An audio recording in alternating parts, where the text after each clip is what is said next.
Sabies que el cos humà és sensible als canvis atmosfèrics?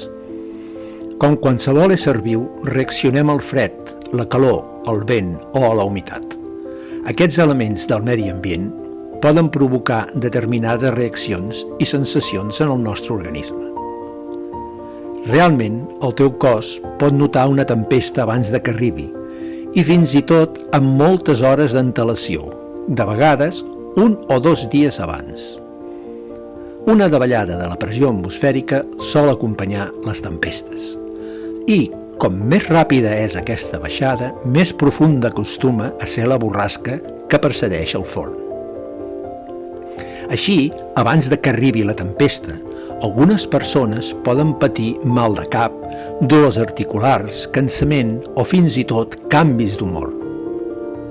Moltes persones ja ho relacionen i solen dir «segur que plourà». I el més sorprenent és que poques vegades s'equivoquen.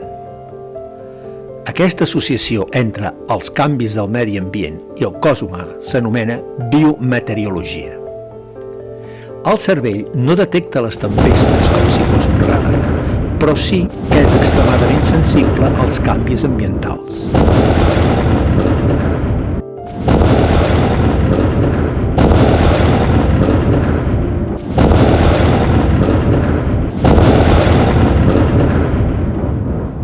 Un d'aquests canvis és la pressió atmosfèrica.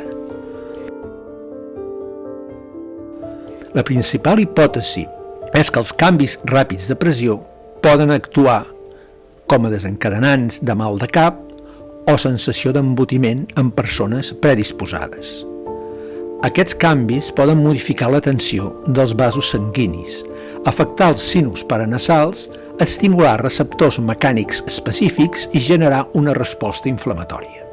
De fet, el mecanisme exacte encara no es coneix completament, però l'associació clínica és ben coneguda. I tu? Tu també ho notes?